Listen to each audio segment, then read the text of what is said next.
নমস্কার বন্ধুরা, পম্পার কিচেনে আপনাদের সকলকে স্বাগত। আজ আমি আপনাদের সাথে আমলকি দিয়ে অপূর্ব একটা রেসিপি শেয়ার করব। এখন কিন্তু ওয়েদার চেঞ্জ হওয়ার সময়, আর এই সময় সকাল সন্ধ্যার দিকে দেখবেন বেশ ঠান্ডা পড়ে, আর বাড়িতে বাড়িতে এই সময় সর্দি কাশি লেগেই থাকে। তাই জমিয়ে ঠান্ডা পড়ার আগে আমলকি দিয়ে এই অপূর্ব রেসিপিটা ঝটপট বানিয়ে ফেলুন। সর্দি কাশি থেকে দেখবেন অনেকটা মুক্তি পাবেন। শুধু তাই নয়, আমলকির মধ্যে প্রচুর পরিমাণে ভিটামিন সি বলুন বা এ কিংবা ই এগুলো রয়েছে, যার ফলে শরীর স্বাস্থ্যের জন্য ভীষণ উপকার। তাহলে চলুন দেরি না করে আজকের এই আমলকি দিয়ে অপূর্ব স্বাদের রেসিপিটা দেখে নেওয়া যাক। আজকে এই আমলকির আচারটা বানানোর জন্য এখানে দেখুন আমি নিয়ে নিয়েছি 500 গ্রাম আমলকি। আপনারা চাইলে কিন্তু আমলকির পরিমাণটা কম বেশি করে বানাতে পারেন। আমি কিন্তু আপনাদের সাথে আমলকির নানা ধরনের রেসিপি শেয়ার করব, তাই কম কম আমলকি নিয়ে আপনাদের সাথে আমি আচারগুলোর রেসিপি শেয়ার করব। আপনারা যখন বানাবেন, যদি একটা বানান তাহলে কিন্তু একটু বেশি করে বানাবেন, কারণ এই আমলকির আচার একবার বানিয়ে কিন্তু আপনারা সারা বছর ধরে সংরক্ষণ করতে পারবেন। তো যাক, প্রথমে দেখুন আমলকিগুলোকে আমি খুব ভালোভাবে ধুয়ে নিয়েছি। এবার এগুলোকে আমি খুব সুন্দর করে সিদ্ধ করে নেব। এবার দেখুন গ্যাসটাকে জেলে দিয়ে একটা কড়াইতে জল দিয়ে তার উপরে দেখুন এরকম একটা ছিদ্রযুক্ত থালা আমি বসিয়ে দিয়েছি। এখানে কোনো রকম তেলের বা কোনো কিছুর প্রলেপ দেওয়ার দরকার নেই।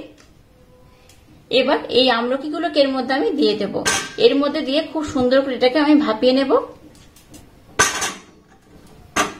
আচ্ছা, এখানে বলে রাখি, আমলকিটাকে কিন্তু আপনারা জলের মধ্যে দিয়েও সিদ্ধ করতে পারেন। তবে জলের মধ্যে দিয়ে সিদ্ধ করলে কি হবে, এটাকে আপনারা 1 বছর ধরে সংরক্ষণ করতে পারবেন না। 6 মাসের মতো হয়তো সংরক্ষণ করতে পারবেন, তার বেশি কিন্তু নয়। তাই চেষ্টা করবেন একদম ডাইরেক্ট জলের মধ্যে না ভাপিয়ে এইভাবে একটু ভাপিয়ে নেওয়ার। তাতে করে কিন্তু এই আচারটা আপনারা অনেকদিন ধরে স্টোর করতে পারবেন। তো যাই হোক, এবার এটাকে আমি খুব সুন্দর করে ভাপিয়ে নেব। আর এটা ভাপাতে কিন্তু খুব একটা বেশি সময় লাগে না। 5 থেকে 7 মিনিট হলেই এটা খুব সুন্দর করে কিন্তু ভাপানো হয়ে যাবে। প্রথমে গ্যাসের ফ্লেমটাকে 5 মিনিটের জন্য হাই দেব, তারপর লো করে এটাকে আমি খুব সুন্দর করে ভাপিয়ে নেব। আমলকিটাকে দেখুন খুব সুন্দর করে কিন্তু আমি ভাপিয়ে নিয়েছি বা সিদ্ধ করে নিয়েছি, দেখে বুঝতেই পারছেন। এই দেখুন এইভাবে কিন্তু ফেটে ফেটে যাবে, যখনই সিদ্ধ হবে তখনই দেখবেন এইভাবে কিন্তু ফেটে ফেটে যাবে। তো সবগুলোর মধ্যে দেখুন এইরকম কিন্তু একটা ফাটল ধরে গেছে। এই দেখুন প্রত্যেকটা কিন্তু আলাদা আলাদা করে এইভাবে ছেড়ে যাচ্ছে, তার মানে এটা কিন্তু খুব ভালোভাবে ভাপানো বা সিদ্ধ হয়ে গেছে। তো যাই হোক, এবার এটাকে আমি একটু ঠান্ডা করে নেব। ততক্ষণে একটা স্পেশাল মশলা দরকার, সেটাকে আমি বানিয়ে নেব। এবার এই আচারটা বানানোর জন্য একটা স্পেশাল মশলার দরকার, তার জন্য একটা স্পেশাল মশলা এখানে বানিয়ে নেব। তার জন্য দেখুন একটা এরকম ছোট্ট ফ্রাই প্যান নিয়ে নিয়েছি। এর মধ্যে দিয়ে দেবো 6টা শুকনো লঙ্কা। আমি কিন্তু মশলার পরিমাণ একটু বেশি করে দেব, যাতে 1টা থেকে 2টো কিন্তু আচার খুব ভালোভাবে হয়ে যায়। আপনারা চাইলে একসাথে মশলাটাকে খুব ভালোভাবে বেশি করে বানিয়ে রাখবেন, তাতে করে কি হবে 2-3টে আচার কিন্তু আপনারা করতে পারবেন। তো এবার দেখুন নিয়েছি একটা তেজপাতা, একটা তেজপাতা হলেই হবে। 6টা শুকনো লঙ্কা, একটা তেজপাতা দিয়ে দিয়েছি। গোটা গরম মশলা এখানে দিয়ে দেবো অল্প করে। 1 চামচ দিয়ে দেবো 5 ফোড়ন, 2 চামচ দিয়ে দেবো গোটা জিরে, গোটা ধনে দিয়ে দেবো 2 চামচের মতো, 8টা থেকে 10টা দিয়ে দেবো গোটা গোলমরিচ। এবার গ্যাসটা জেলে দিয়ে ফ্রাই প্যানটাকে এখানে বসিয়ে দিলাম। গ্যাসের ফ্লেমটাকে একদম লো রেখে এবার মশলাটাকে একটু নাড়াচাড়া করে ভেজে নেব। মশলাটাকে কিন্তু একদম পুড়িয়ে ফেলবেন না, একটু হালকা করে নাড়াচাড়া করে ভেজে নিলেই হবে। একটা খুব সুন্দর স্মেল বার হবে, সেই পর্যায়ে কিন্তু গ্যাসটাকে বন্ধ করে দিতে হবে। এবার দেখুন একটা মিক্সির জার নিয়ে নিয়েছি। এখানে আমি গোটা জিরে ভেজে আগে গুঁড়ো করে নিয়েছিলাম, তো সেই মিক্সির জারটাকে আমি নিয়ে নিয়েছি। এবার দেখুন যে মশলাটাকে ভেজে নিয়েছি, মশলাটার মধ্যে আমি দিয়ে দেব। এবার এই সম্পূর্ণ মশলাটাকে আমি একটু হালকা ঠান্ডা করে নিয়েছি। এবার এটাকে আমি খুব ভালোভাবে ব্লেন্ড করে নেব।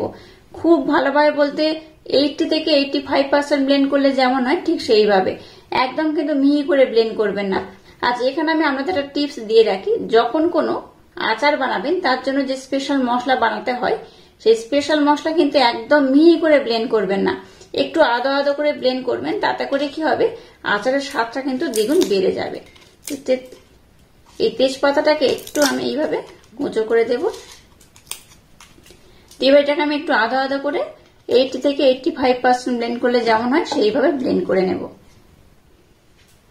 দেখুন মশলাটাকে আমি কিন্তু একদম আদো আদো করে ব্লেন্ড করে নিয়েছি। এই দেখুন, দেখলেই বুঝতে পারবেন। আমি দেখাচ্ছি, দেখুন একদম কিন্তু মিহি করে ব্লেন্ড করবেন না, আবারও বলছি এইরকম একটু আধা আধা করে করবেন, তাতে করে কি হবে, এটা একদম পারফেক্ট হবে। আর যে কোনো আচারে ব্যবহার করবেন এই স্পেশাল মশলাটা, দারুণ টেস্ট হয়। তো যাই হোক, মশলাটাকে দেখুন আমি খুব সুন্দর করে ব্লেন্ড করে নিয়েছি। আমলকিটাকে দেখুন আমি কিন্তু খুব সুন্দর করে ভাপিয়ে নিয়েছি। আর এই দেখুন সবগুলোর মধ্যে কিন্তু এরকম ফাটল এসে গেছে, দেখে বুঝতেই পারছেন। এই দেখুন হাতের মধ্যে চাপ দেবেন, দেখবেন অটোমেটিক কিন্তু এইভাবে কিন্তু এই যে কুশি রয়েছে এইরকম ভাবে কিন্তু একদম ছেড়ে ছেড়ে যাবে। এই দেখুন, আর যে দানাটা রয়েছে অটোমেটিক ছেড়ে যাবে, আর দানাটাকে ফেলে দিতে হবে। আর এই যে দানাটাকে ফেলে দিয়ে এবার এটাকে এইভাবে কিন্তু ছাড়িয়ে নিতে হবে। এই যে প্রত্যেকটা কিন্তু আলাদা আলাদা করে ভাগ হয়ে যাচ্ছে, দেখতেই পাচ্ছেন কত সুন্দর হয়েছে। এইভাবে একটু চাপ দেবেন, দিলেই দেখবেন সবগুলো অটোমেটিক করে এইভাবে খুলে যাবে। দেখুন সমস্ত আমলকিগুলোকে আমি খুব সুন্দর করে ছাড়িয়ে নিয়েছি। যে বীজ রয়েছে বীজগুলোকে আমি ফেলে দিয়েছি, আর এগুলোকে এইভাবে কিন্তু আমি ছাড়িয়ে নিয়েছি। চলুন এবার আচারটা বানানো যাক। এবার দেখুন গ্যাসটাকে জেলে দিয়ে একটা কড়া বসিয়ে দিয়েছি। এর মধ্যে আমি সামান্য পরিমাণে সর্ষের তেল দিয়ে দেব, খুব বেশি নয়, অল্প করে দিলেই হবে। প্রথমে তেলটাকে একটু ভালোভাবে গরম করে নেব। এবার এর মধ্যে দিয়ে দেবো গোটা গরম মশলা, দুটো এলাচ, দুটো লবঙ্গ, একটু দারচিনি স্টিক রয়েছে, দিয়ে দেবো দুটো শুকনো লঙ্কা, একটা তেজপাতা। এবার এই উপকরণটা একটু নাড়াচাড়া করে ভেজে নেব। এবার এখানে 1 চামচের মতো 5 ফোড়ন দিয়ে দেব। মশলাগুলোকে দেখুন একটু ভালোভাবে নাড়াচাড়া করে ভেজে নিয়েছি, আর মশলা থেকে কিন্তু দারুণ একটা স্মেল আসছে। এই পর্যায়ে এখানে বেশ কয়েকটা উপকরণ অ্যাড করব। দিয়ে দেবো 1 চামচ হলুদ গুঁড়ো, হাফ চামচ দিয়ে দেবো জিরে গুঁড়ো, আর দিয়ে দেবো 1 চামচ লবণ। লবণটা আমি এখানে 1 চামচ ব্যবহার করলাম, পরে আমি আবারও ব্যবহার করব যদি প্রয়োজন হয়। তো দেখুন সমস্ত উপকরণ একটু নাড়াচাড়া করে নিচ্ছি। এবার এই আমলকিগুলো এর মধ্যে আমি দিয়ে দেব।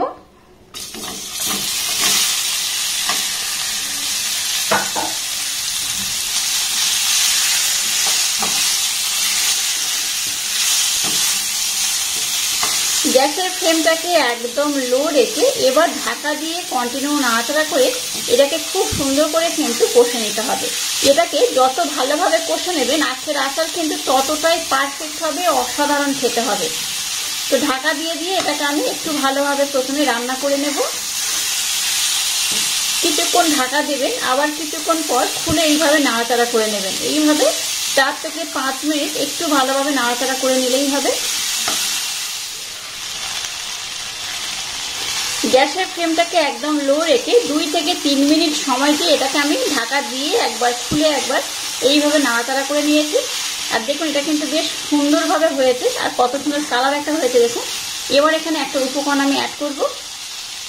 যে স্পেশাল ভাজা মশলা বানিয়েছি এখানে আমি 1 চামচ দিয়ে দেব।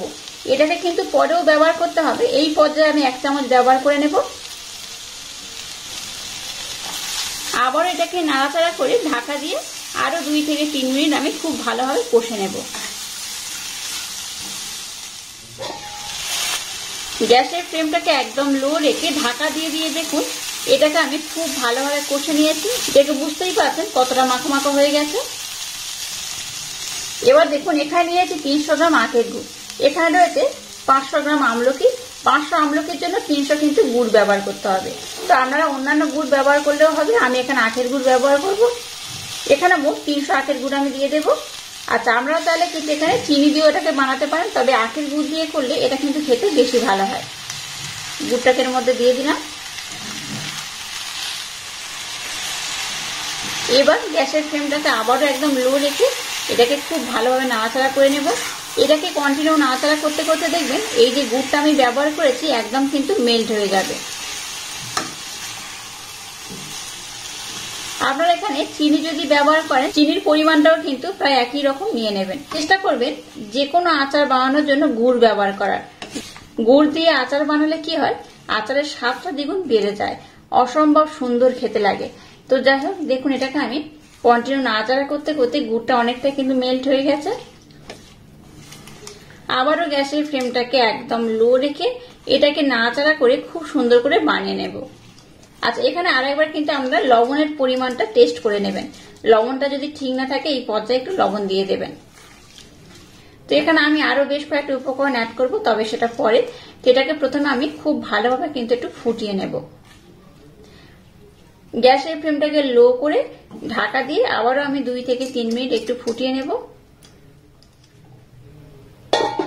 গ্যাসের ফ্লেমটাকে একদম লো করে এটাকে দেখুন ঢাকা দিয়ে দিয়ে খুব সুন্দর করে আমি বানিয়ে নিয়েছি। আর কত সুন্দর হয়েছে দেখুন, একদম কিন্তু মাখো মাখো করে বানিয়ে নিতে হবে। এই দেখুন কত সুন্দর দেখতে হয়েছে। যাই হোক, এটা কিন্তু একদম রেডি হয়ে গেছে। এখানে আমি আরেকটা উপকরণ অ্যাড করব। এবার আবার আমি হাফ চামচ সেই স্পেশাল ভাজা মশলা দিয়ে দিলাম।